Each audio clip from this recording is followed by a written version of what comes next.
All right, let's look at another interesting option for tiny house living, this time in beautiful Florida.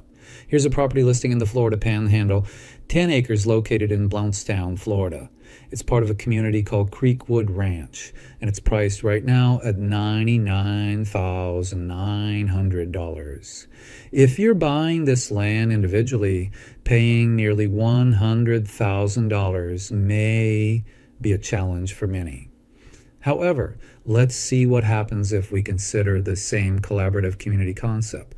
And for example, imagine a group of 9 people decides to purchase this land together. Each person would spend roughly $11,100. By splitting the cost by 9, we are drastically reducing the land ownership cost per individual. That's why group buying makes tiny house land ownership significantly more affordable. Each person could then place their tiny house on the shared 10 acres and you'd still have plenty of personal space. In this case, that's about 48,400 square feet per person.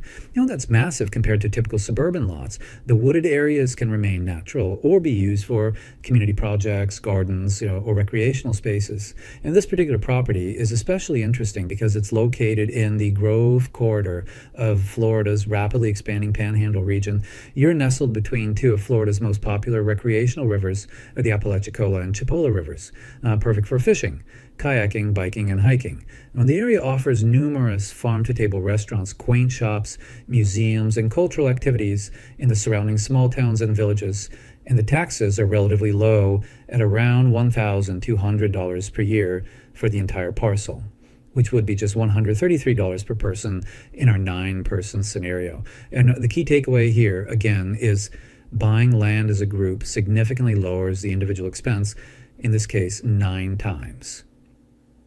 It's changing what would otherwise be a prohibitively expensive investment into an affordable, tiny house living opportunity with abundant space and natural beauty.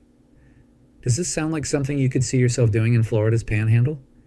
I'd love to hear your thoughts. Let me know below.